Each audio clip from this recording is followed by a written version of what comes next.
We have working computers and some students are participating on their own. So in this computer, we web development, web designing, graphic designing, and then so please let's go back to we have working and some students are so in summary, so NYC registrations, online registrations, lots of events, YN, JAM, A-level exams, adult education, so IELTS, and many more. At Ethiopia Academy, we have high internet facility, season tutors, the environment is fully air conditioned, and as you can see, uninterrupted power supply. For further inquiries, you can check out our website at www.jpacademy.com. You can also check us out on Facebook and Instagram at JP Academy Center, or you can send a message to our email at jpacademy@gmail.com.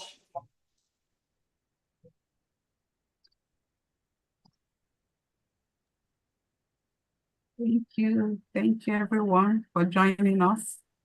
This is Jofia Academy Center. This is the 4th edition of this program, and this evening we'll continue with our free webinar, which we started this January, February, and now in April. We appreciate as many that have been with us.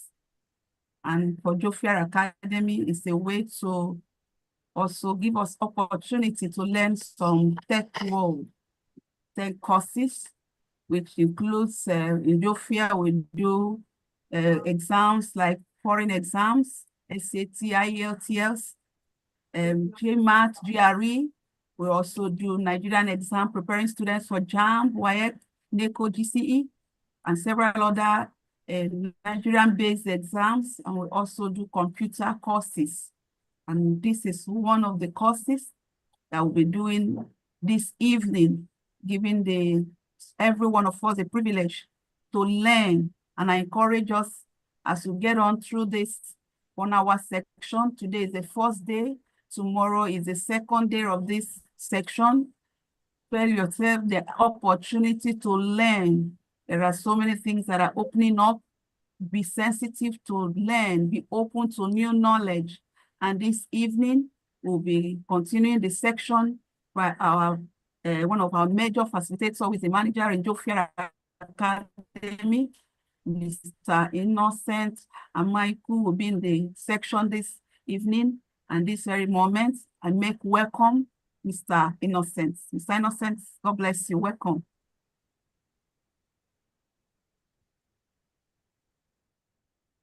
Hi, good evening, everybody.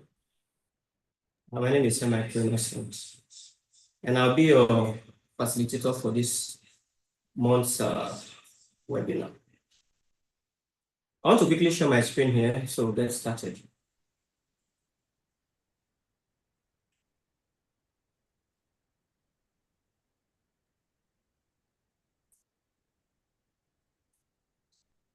Like I said earlier, my name is Michael Innocent, and I'll be a facilitator for this month's free training. Now, at the end of this training, what we are looking out for is you'll be able to understand how the website works, as well as how to build one using WordPress. Without further ado, let's get into it. The first module for this webinar, we are going to be learning about how a website works.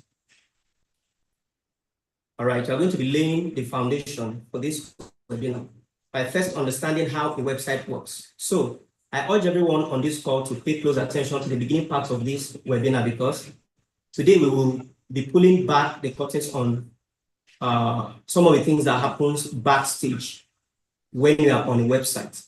Now, to help tell this story of how a website works, we're also going to use an analogy we can all relate with from the beginning. So, how does a website work? Now, imagine yourself walking into a restaurant.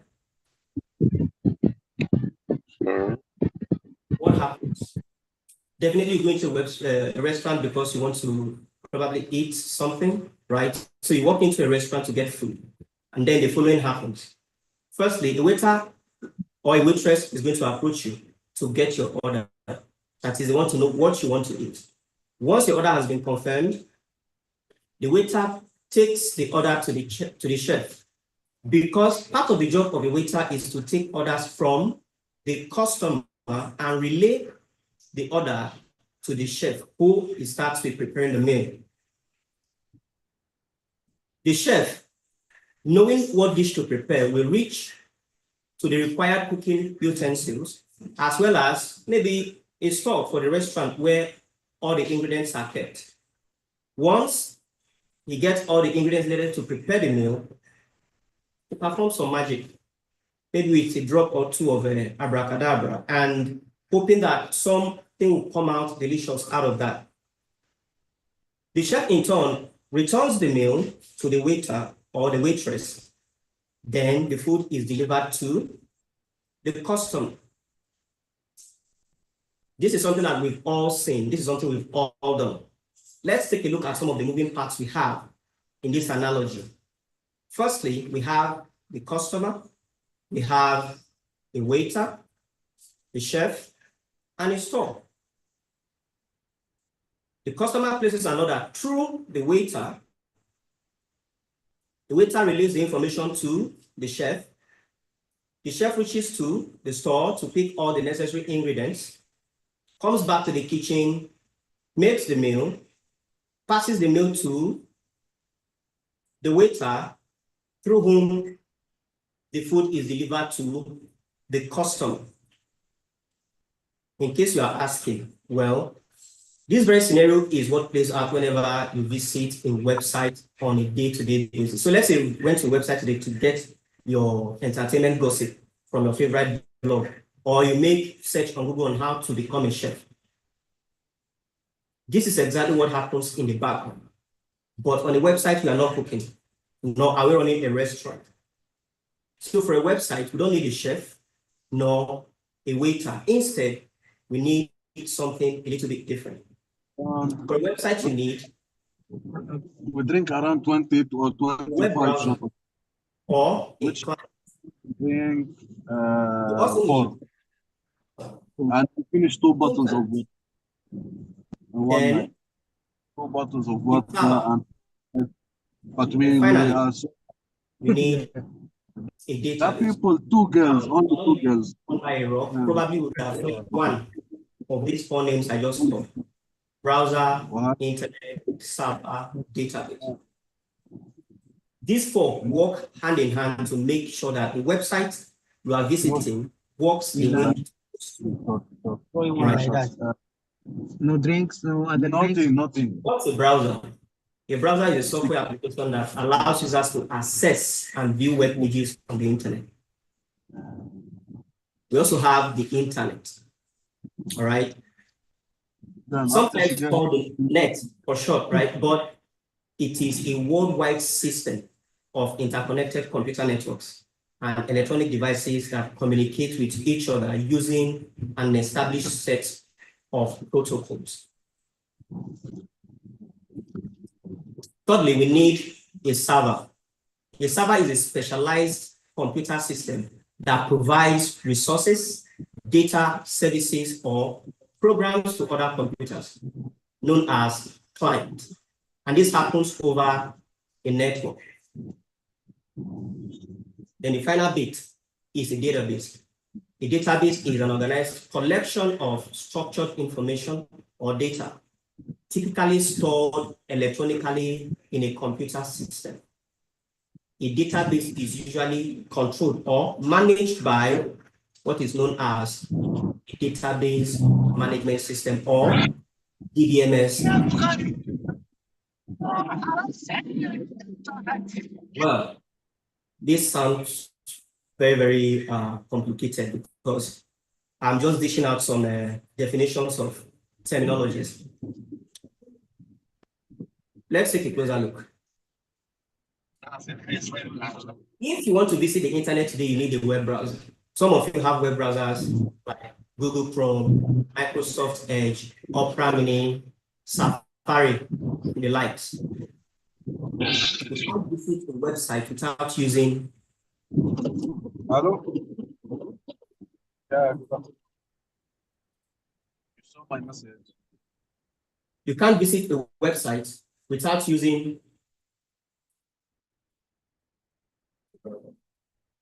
a browser. So when you open a browser, what you do is you type in the address I'm calling you from you want to visit. For example, joeacademy.com. What the browser does sends right? information through What's the issue? the internet. This information sent through the internet is known as a request. So the browser sends a request to the server, just like the waiter takes the request from the customer to the chef. This information is to the internet. The browser takes the request and then processes the information contained in the request. 9 minutes.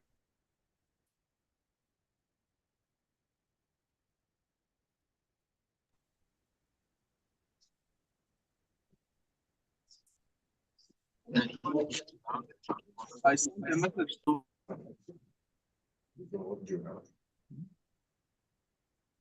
All right. So the browser sends a request to the server. The server gets the request and processes the information or the instructions requested by the browser. On the server, we have some files which contain instructions on what to do. So these files, let's say we have 3 of them. One is called index.html, the other is called create account.html, the other is called register. I don't think so. Now, whenever you type academy.com, what is required? With me on WhatsApp, so maybe tomorrow we can come and very. Till when? What is required for this to work is the server returns a response back to your browser. It picks the index.html file stored on the server, and then it sends it back to the browser. And then on your browser, and send me the index you have. Display on your screen. This displays on your screen. When this appears on your screen, the browser has received the response from the server. All right. Next, on this page, you see images, you see colors, you see text, and all of that is sent from the server to your browser. If you are like me, you see some buttons. This one says create account. What do? Click on create account. And the browser again sends another request to the server. What is it looking for? Well, a new page called create account. So when the request is sent to the server responds by picking the create account file and sending it back to the browser. And the browser in turn renders that page for you to see. What's happening here is there's always a request sent from the browser and the server responds in kind with a page. However, on this page called create account, we have a form to fill. It's asking for your first name, last name, email address, and all of that, which you can see on the screen. What you will do is simple. You come in here and you type in your name, phone number, and all the information that has been requested by the browser. Once you are done filling in this information, what do? You click on the submit button. The same process as described earlier. The browser again sends another request to the server. This time around, it wants to register a new user. because a new user has requested to create an account. So because of this, when the request is sent, the request is also sent with the information you have put into that form. For example, Alison Smith, the email address, the phone number, and all the password will be sent along in the request. The server, on the other hand, looks at this request and then notices that this user wants to register an account. So it uses this new file now called register.php to handle the request. But this request is a little bit different. It's not just requesting for a page. The request was sent with data. The data the user has typed into the browser has been received by the server. The server has to do something. So what it does is simple. The server, on the other hand, communicates to the database, which in this case we call it a query. So the server does not send a request to the database. Instead, it sends a query to the database. And that query will contain all the information needed to create an account on the database. We've talked about servers and browsers for a while. Let's stop and talk about a database. So what's a database? We saw the definition earlier, but a database is simply where information can be stored electronically. All right, where you can store information electronically is what we call a database. A database can do some of the following. It can create records.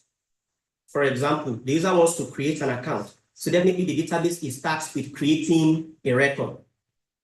The database can also, you can also read back information that's already stored in a database.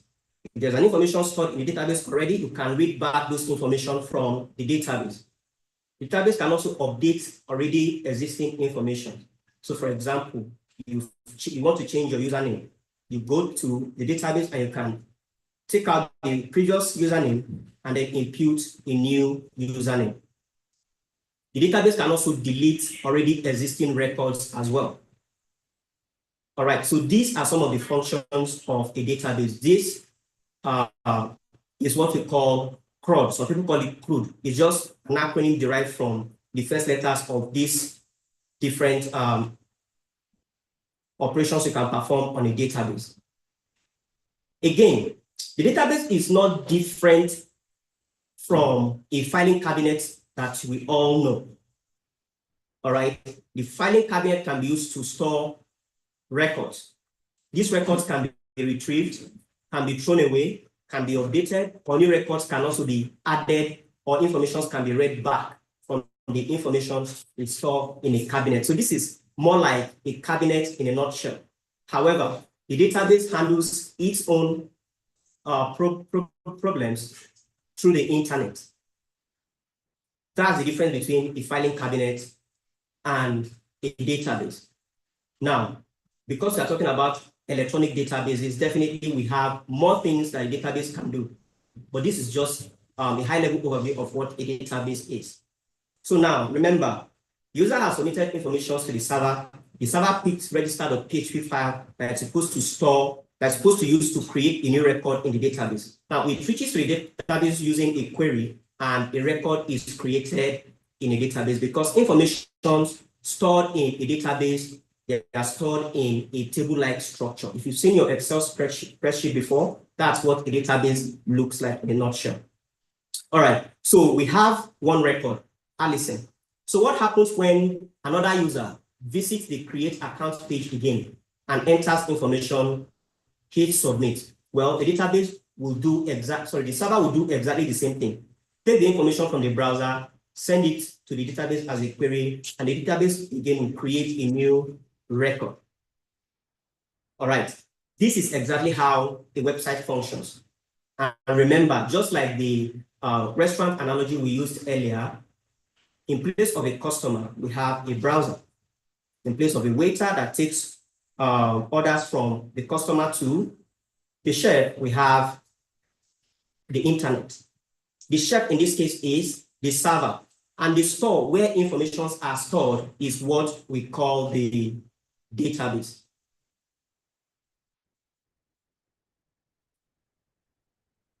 Now, finally, this is what it looks like.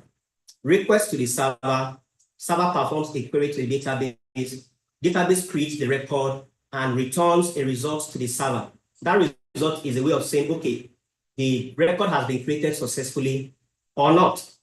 This is what the database does. When the result is returned back to the server now handles the next part. It needs to return a response to the browser. And because of that, it sends back a file. This file is what? Success, if the record was created successfully. All right. And what does the success page look like? Well, just like before, the success page will be sent back as a response. And on your browser, you see something like this. This is how a website works in a nutshell. So this is called the request response circle. As you keep clicking on buttons, as you keep clicking on links, the same thing again and again and again and again.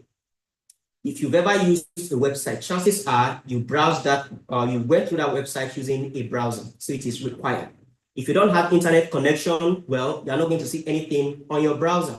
Instead, it tells you no internet connection because the internet connection is not there to take the request from your browser to the server.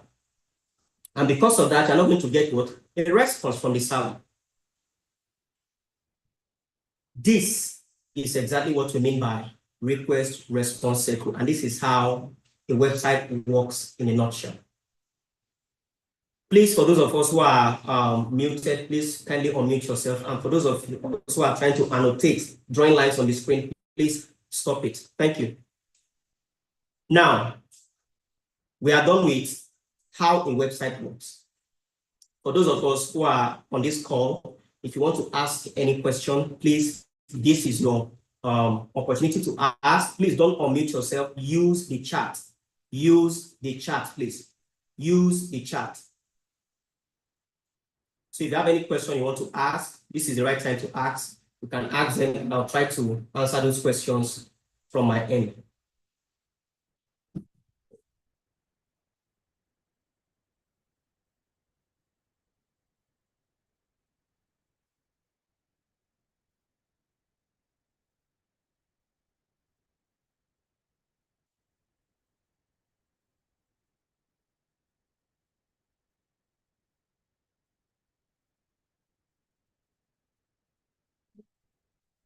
Quickly, please. Let's type in our questions in the chat.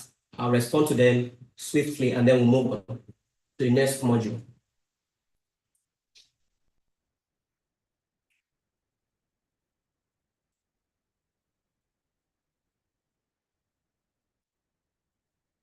Questions are not coming in. The lesson I've said so far.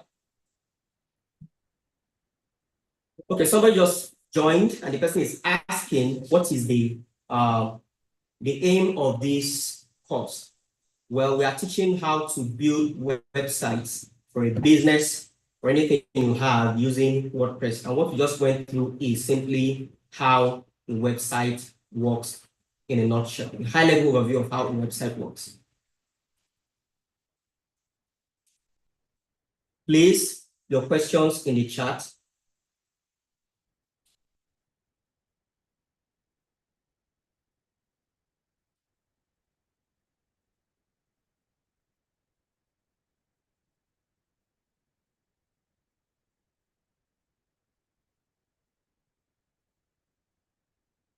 Okay, somebody said, thank you, I didn't follow from where you started. So if I want to begin, what is the first process? From where do I begin to create a website? Now, we are just covering the background information you need to know. What we just wrapped up with is how a website works, the basic functionality of how a website works. This is just what we've completed, all right? Moving into the next phase. But I want to first of all address questions first before I move, so we don't have people in the chat, people who are on the call that wants to ask questions but have forgotten. So if there's any question you have, you can just add it quickly.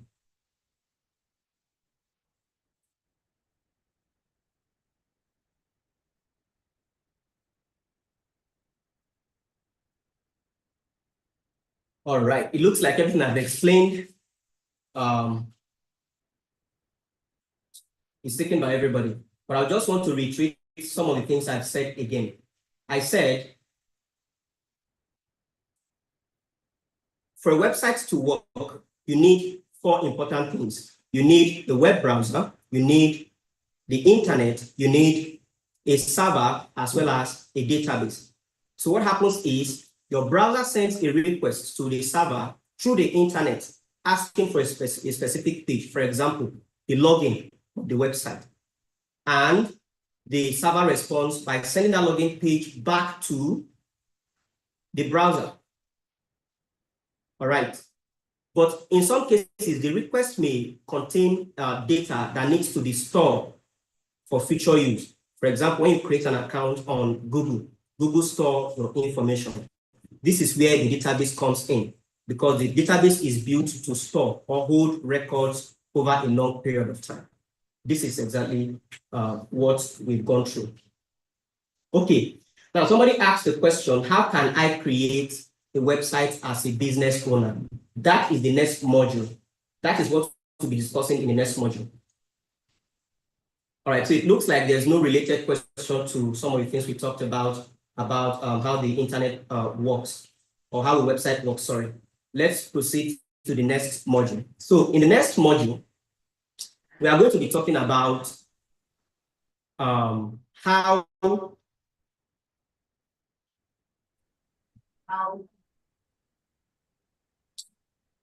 are going to be talking about how you, as a business owner, or you who has hobby about maybe a specific thing, maybe you're interested in sports, you want to start blogging about sports, maybe you're interested in fashion, you want to start a fashion blog. How do you take that website or that business online? This is the second module. Please, I'd like us to follow closely, because we'll be talking about some things that you need before your website can go online. All right. So as a business owner, or as somebody who wants to maybe start a hobby project that requires a website, what are the things you need? Let's say we have a floral company. This, what I mean by floral company is a company that deals with flowers, company that sells flowers. So we have a floral business called Flora's Secret. Flora's Secret just started a company and they don't have a website. How can they get this business online? To do that, simply, you need 2 things. Firstly, you need to register what we call a domain name. A domain name. For example, when I said joffiaacademy.com, that is a domain name. You need to pay for a domain name. All right. A domain name is a unique address or location on the internet where your website can be found. That is why the moment I type www.joffiaacademy.com, what do I see? I see the Joffia Academy website. Why? Because joffiaacademy.com has been reserved uniquely to Joffia Academy. That is what we call a domain name. So the next time you type google.com, it is called a domain name. All right, I'll give an example then. For example, for our company, Floral Secret, we could call the website floralsecret.ng or floralsecret.online. This is what we mean by a domain name. So you need to register a domain name. The next thing you need is what we call a web hosting account. Web hosting is simply right? When we're talking about how a website works, that server is what I mean by web hosting. So the moment you pay for a web hosting, the server will be given to you. So all the files you need your users to see whenever they visit your website, you put it on that server. So anybody with a browser can now access the information you have stored on that. You understand? Web hosting also comes with a database as well. So a database is really pre-built into a web hosting. buy this is exactly how you get your website. Like this is the first two things you must do if you want your website to be online. Just to further explain what I just said, we all have SIM cards, don't we? We all have SIM card. And then to every SIM card, there is a unique number that is attached. 07 something, something, something, right? No other person in this world has that number. It is allocated uniquely to you. So look at the phone number you have and that SIM card as your domain name. That is why you can't type google.com into your browser and see a different website, because google.com has been allocated to Google the same way. So if your business is called ABC Logistics, you can get a domain name called abclogistics.shop, abclogistics.com, or whatsoever. That is called a domain name. And we said the domain name on its own cannot work, because with a SIM card, with a SIM card in hand, you can't answer phone calls. All right, with a SIM card in hand, you can't answer phone calls. The SIM card needs to be slotted into a phone. This is where the web hosting comes in. So just like this SIM card, we can't start calling this SIM card and it works. Instead, we need a phone. All right. So what happens is you slot the SIM card into the phone, and now when somebody calls the SIM card, the phone rings and you can start talking.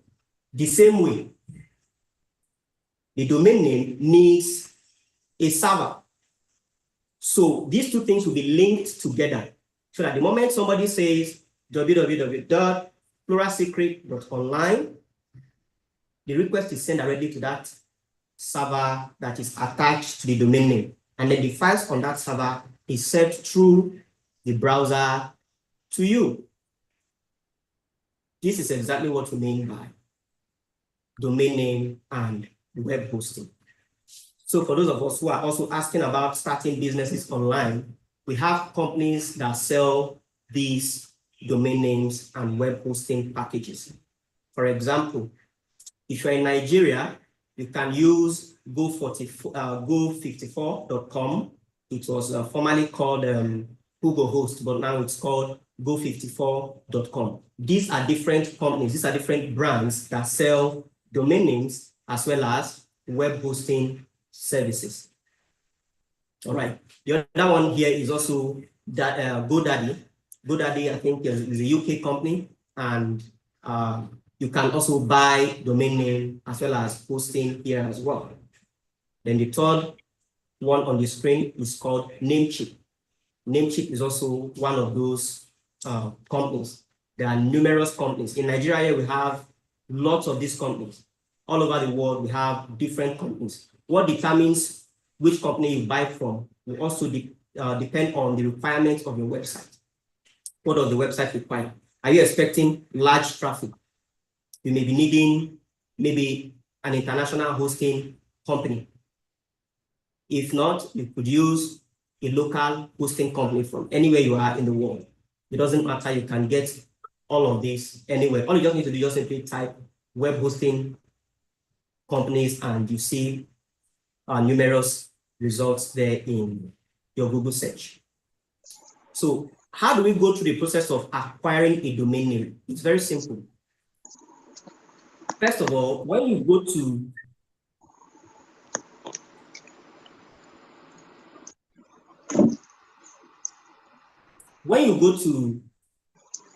the web hosting company, you type just like this in the search, the name of your website. You have to point this out. For example, if my business is ABC Logistics, I could say abclogistics.com. If that one has been taken, I'll look for a new one. Remember, I said it has to be unique. So if what you're looking for is already used by someone else, you can't buy it. They will not allow you to register that domain name. Just like your phone number. An active phone number cannot be resold by a telecom company. You understand? So you have to make sure that nobody is already using it. If somebody is already using it, then you have to look for a different domain name. So you look for it, and just like we have it here, you can now add this to cart. For example, if you are buying floralsecret.online, it is going to cost us about $1 per year. But after 1 year, the price may go up. So make sure you do your findings to make sure you get the right domain name. One other thing is this: your domain name has to be simple and easy to remember. You understand? Your business can be Floral Secret, and you are typing, and you go to buy a domain name and say Floral Secret official 1 2 3 4 5. That's too much for somebody to remember. So it has to be simple, concise, and easy to remember. You get a domain name like this, you add it to cart, and then you check out to make payment, and that's it. And the reason why I initially added both local and international brands is some people would say, well, I don't make dollar payments. What do I do? Well, for that, you can use a company that is local to wherever you are. And then if you have what it takes to do from, let's say, an international company, then we also have the other ones here as well. So this is how you get the domain name. Once the domain name has been acquired, the next thing you need is what we call the hosting. I said that earlier, web hosting.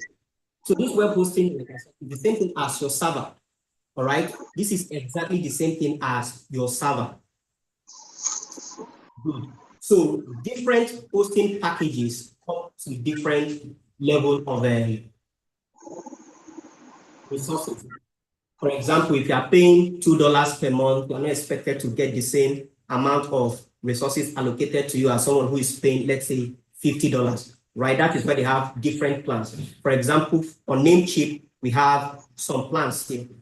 For example, this one, if you are paying for a year, is going to cost around $22, or let's say approximately $3 for the very first year. For the second year, it increases to about $50. Now, if you are in Nigeria and you want to start a new business, you can go with a local company that will charge you in Naira. Probably it will be cheaper. Now, when you buy this plan, there are some things that comes with it. For example, you get a domain name.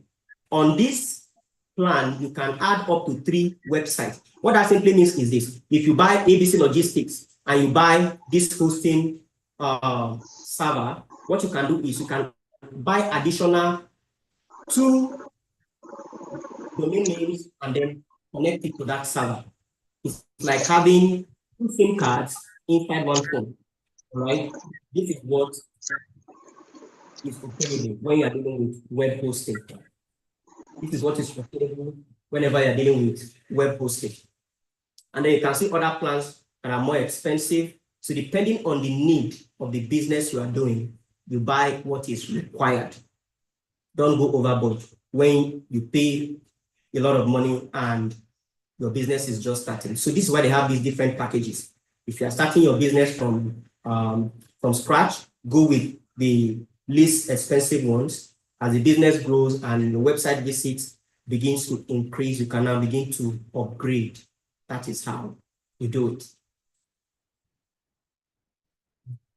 Once you buy a domain name and a web hosting service, you are going to be asked to create an account on that platform. For example, this is Namecheap. Namecheap will ask you to create an account. It is through that account that you can manage repayment of your domain names as well as repayment for your hosting. Some people can decide to pay for 5 years instead of paying per year. All right, it's up to you depending on your budget and how much resources that's available to you. This is how you are going to go. If you're not in the position to make payment for 2-3 years, just pay for the first year, test it out to see how it works. If it's something that you want to continue, fine. If it's not something you want to continue, so just start from the list. Once you create an account, you are also going to get a page where you can log in to see all the things available to you.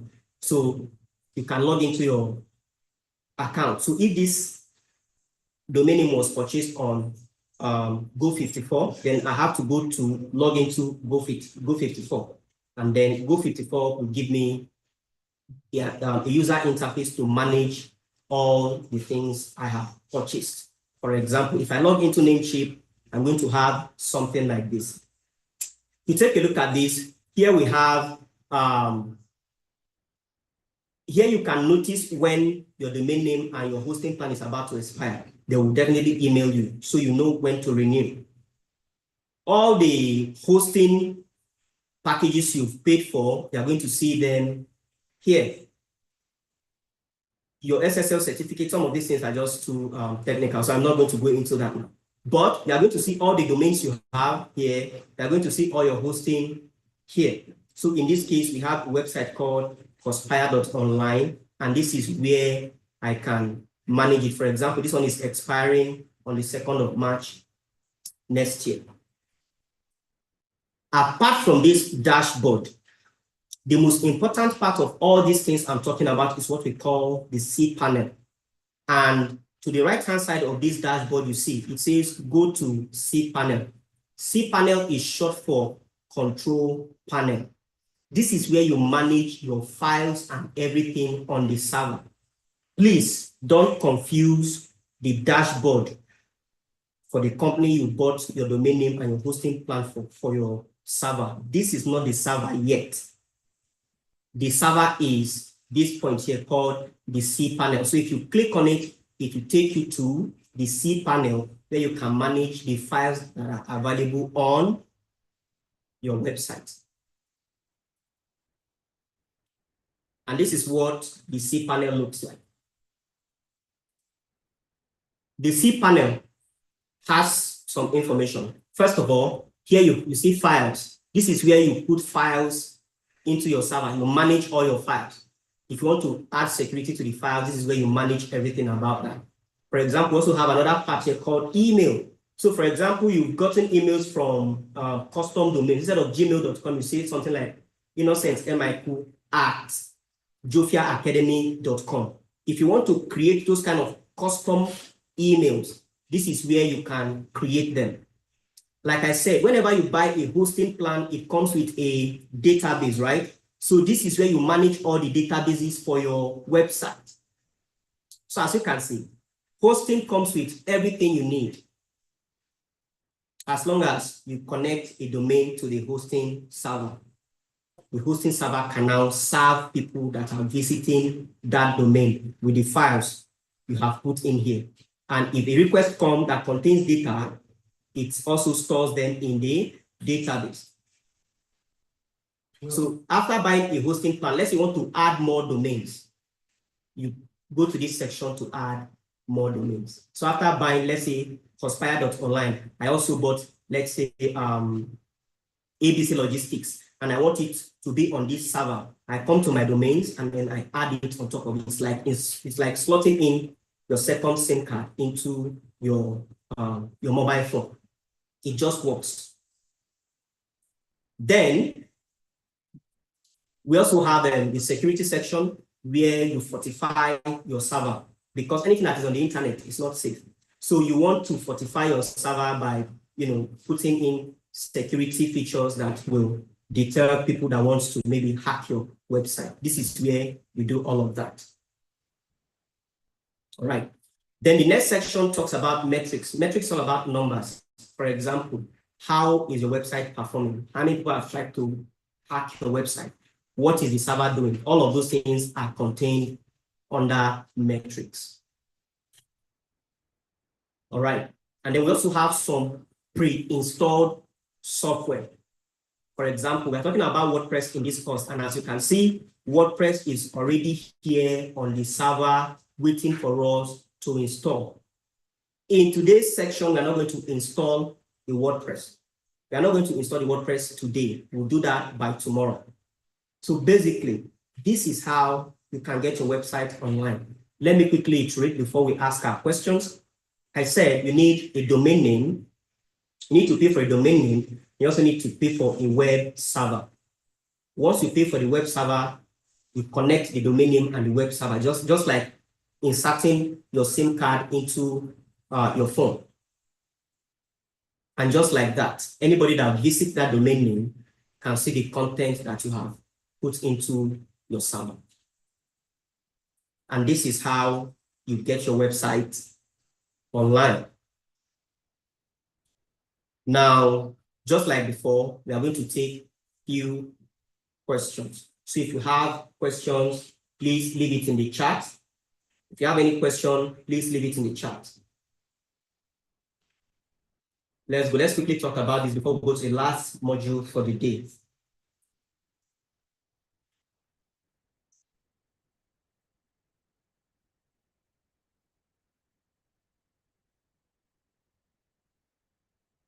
Questions? Okay, everything is understood. Thank you for the feedback. Who else?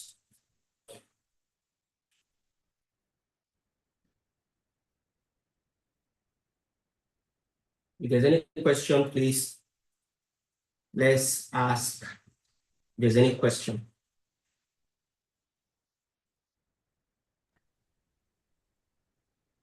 All right, well explained. From the feedback I'm getting here, it looks like everything is on point. I'll allow Mrs. Sophia Kiwamo to say a thing or two before we proceed. Thank you, everyone. Thank you so much for the first section, the second section done. And just like we know, this is anchored from Jofia Academy, where we do tutorials for O-level exams from JAM, GCE, WAEC, NECO, and internally based exam. Also for computer courses, from zero computer to tech world, into graphics, to video editing, to desktop publishing, WordPress, as front end, back end, UI, UX, cybersecurity, ethical hacking, and many more. That's for computer courses. We also engage tutorials for students going for foreign admissions that prepares them for tests for English, IELTS, TOEFL, SAT, GMAT, GRE. All of those exam preparations are also going on in Jofia Academy. We also help students to register for NYSC programs, Nigerian-based course programs, WAEC registration, all online registration for like Navy programs, Army programs, and all of that. So do your best to join us in any of the programs, and as well you can refer us to your friends and family members. This program holds once every month. The webinar is a free section where we spend time to also teach to the general public. We had first section, January, February, March, and here we are in April. That's the fourth edition. And by the grace of God, we'll still be here by May, the last weekend of the month, Friday and Saturday, the last Friday and Saturday of every month. You are free to join us. Also, by tomorrow, we'll continue this meeting. So do your best, spare your time and learn, even in this tech world. So many things are opening up, and by the grace of God, we'll be unveiling several opportunities as we are granted the privilege. And this, as we continue the last section, please sit tight and have a nice time. If you have questions beyond here, you can also chat us up. You can send email to jofiaacademy.com. You can send us as many that got our mails. You can send through the WhatsApp number that was shared also on the platform. So do yourself free, be free to ask questions, even in this meeting. Ask relevant questions. Many are just confused. Which tech word do I start off from? You can start from somewhere. It is a knowledge that we all need. No matter your level, you can learn something new. So as we get into the last section, feel free, and God bless you. And make sure we also join you tomorrow, the same time, 4 p.m. Thank you. Mr. Innocent, you can continue. All right, thank you very much. Now, somebody left a question, and the person asked, for this platform, how much security is managed by the user and how much is managed by the hosting platforms? I guess what the person is getting at is when I showed the cPanel and I said there's Okay, and then the security feature on the C panel. The thing is, once you buy this, they're expecting to have a little bit of technical know-how on how to manage security. However, they also have a 24 hours online support, whereby if you are going through anything, when I say anything, I mean any kind of problem with your hosting account, talk to them. They just ask you a couple of questions just to confirm that you are the owner of the account, and then they'll help you. If it's a security issue, they help you with it on the fly. That's how, but of course, if you know a thing or two about the security, you can do it yourself. But if you run into issues, you can definitely talk to the platform and they will help you to fix it. All right, so if there's any other question before we proceed to the last bit.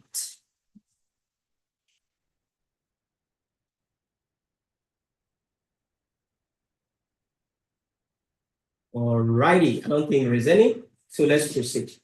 Now, the last module, we are going to be talking about what is this WordPress, because we're all here for WordPress, right? But it will be easy, it will be very difficult to really understand what WordPress is when we start installing WordPress on a server, and you don't really know what the server is. You don't really know how we got to have a server, right? That's why I wanted to walk us from the beginning point down to the C panel level.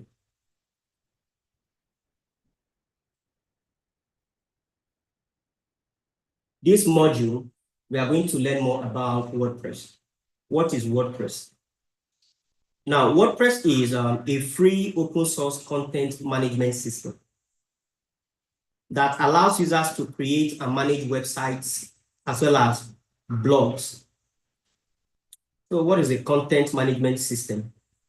Well, we know what content is. Content is anything we create online. These days, content is anything we create online. For WordPress, we are using this online. Content can be a book, all right, a physical book. But in this case, it is referring to content that is online. So it is a system that is used to manage your content. And this content can be content for a website. It can be content for blogs, any kind of website you can create using WordPress. WordPress gives you that ability to do it. So WordPress is known as a content management system, or CMS for short. All right, that is what WordPress is. WordPress was first released on May 27, 2003. So it's been around for a while. And WordPress powers more than 40% of all the websites we have online today. As we speak, most of the websites we have online is powered by WordPress. We have so many technologies. So imagine only WordPress taking up 40%. 40% of the website we have online. That tells you WordPress is quite powerful and a whole lot of people are using it.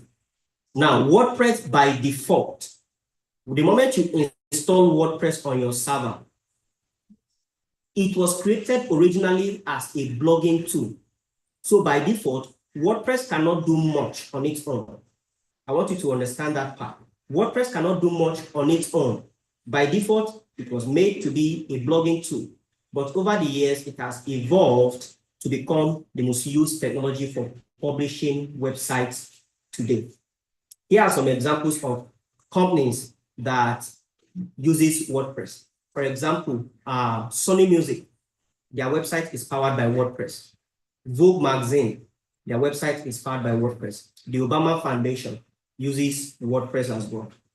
Mercedes-Benz, their website is WordPress. If you know the New York Times, that website is also powered by WordPress. These are just a couple of big companies and individuals that actually, I think Usain Bolt, there are so many websites that are built on WordPress. So this is just to ask if it is necessary, because there are times to talk about software and people ask, do I need it? Well, if the New York Times uses WordPress, I guess it is good for your business, because New York Times gets millions of website visits in a single day. You get, so WordPress powers some of these big companies I just mentioned. Back to what I was saying about WordPress being originally created for blogging. Yes, WordPress was created originally as a blogging tool. But like I said, over the years, it has evolved to become a very big force in the tech world, especially when it has to do with websites. How can we now make WordPress become a tool for selling products online? Or how can we create a news website or a business website using WordPress? So by default, WordPress can blog. It can't do more than that. But using what we call plugins,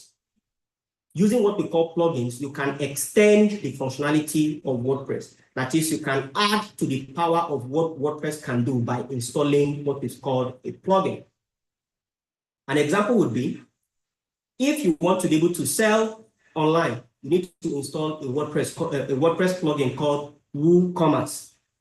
If you want to receive payments in Naira, you have to install another plugin called, maybe if you want to receive payments using Paystack, for example, you have to install the Paystack plugin. So as you keep adding plugins, WordPress becomes more powerful and it can do other things beyond just blogging. That is just what WordPress plugins are used for. All right. Now, when it comes to plugins, we have free plugins as well as paid or premium plugins. There are some plugins that are free. There are some that you have to pay in order to use. You understand? This is how WordPress plugins work. So in case by tomorrow when we install WordPress, you're going to see a blogging tool. But then as we want to create a website that can, manage products and sell products online, we begin to see me install plugins. And then as we keep adding plugins, WordPress becomes more powerful. One other thing we also have as a challenge is people ask, if you're using WordPress to build websites, does that mean that all websites built with WordPress will look exactly the same? No. Your website will not look like my own. You know why? Because we have something called WordPress themes. So the theme is what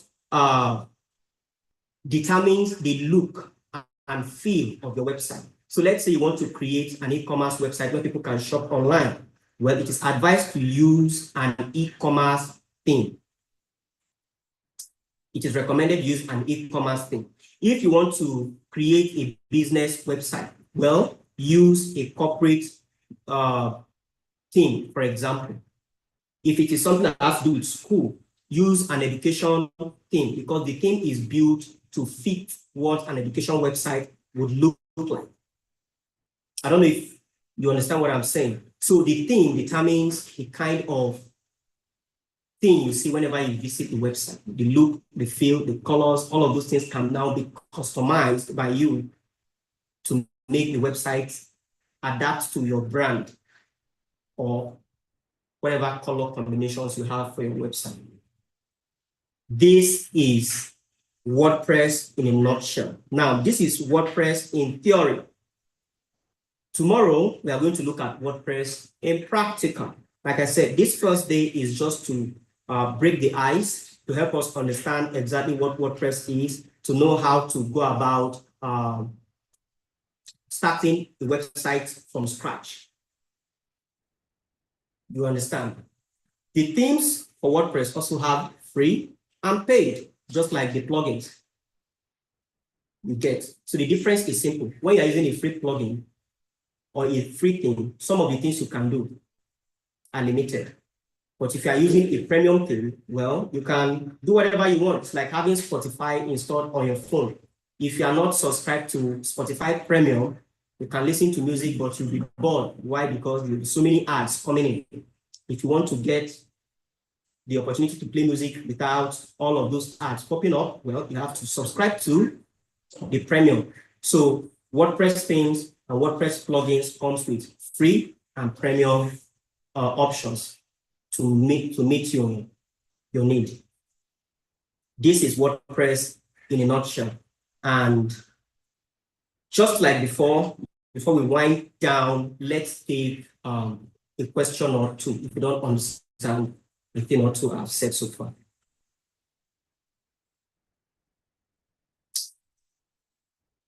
Okay, somebody asked a question. The person said, I didn't get the definition of WordPress. My network went off. All right, so basically, we said WordPress is a content management system. It is a free and open source content management system that is used for publishing websites, blogs, and all of those good stuff online. Basically, it is a tool that is used for managing content online as regards to websites. That is what WordPress is. So any kind of websites you want to build, even if it's a website where people can come in and chat, WordPress can build it. If you want to build an online community like a forum, WordPress can do it. All of that can be built using WordPress. So WordPress is used as a content management tool. We call it CMS, content management system. All right, another question, if you have any, before we wrap up for the day.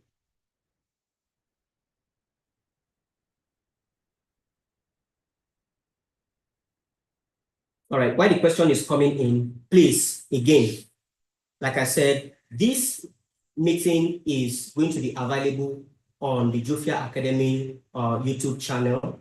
It is currently being streamed to YouTube. So in case you missed a thing or two, this is available for you to go back and revisit. Probably want to go over it before tomorrow's session. Just go over it and get yourself up to speed with some of the things we've said so far today. And if there's any other question, we also have a WhatsApp group where you can also ask these questions as well. Today, we lay the foundation on WordPress. But first of all, talking about how a website works in module 1, to how to get your business or a hobby online. We talked about how to buy domain names and how servers work. Now we just introduced WordPress. So if there's any question, leave it in the chat before we drop the call.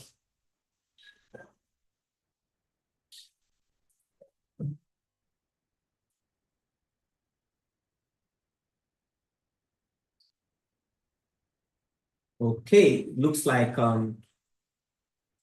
there's no question in the chat, so I'll end this today by saying thank you for coming here today to learn a thing or two. This is how the internet works. This is how you get your website online, and this is just WordPress in a nutshell. So if you have an idea you want to get online, this is just all you need. You don't need any other thing. This is just all you need to get that website online. Thank you. Okay, thank you so much, Mr. Innocent. Thank you for the section. It's been an exciting and informative section. And I appreciate as many that made it this first section. Like we said, this is a monthly program that happens the last Friday and Saturday of the month. And by the grace of God, we'll be here again tomorrow, the same time, 4 p.m. Make out your time to be part of it.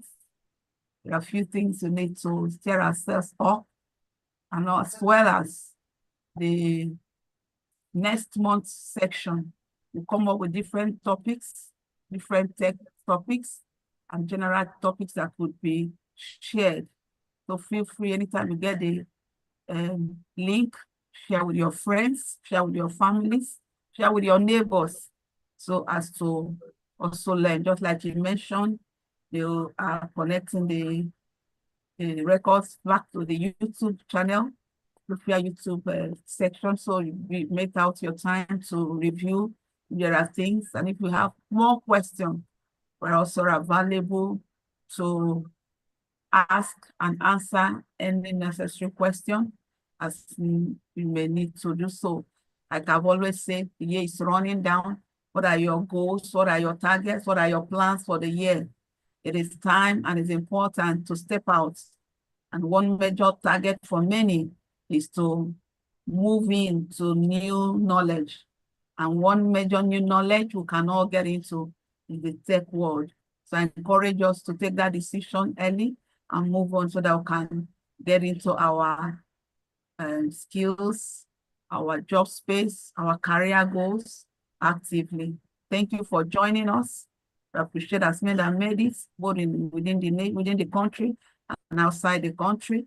And we expect you back again by tomorrow, 4 p.m.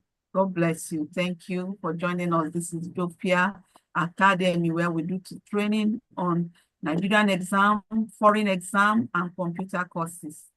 Thank you.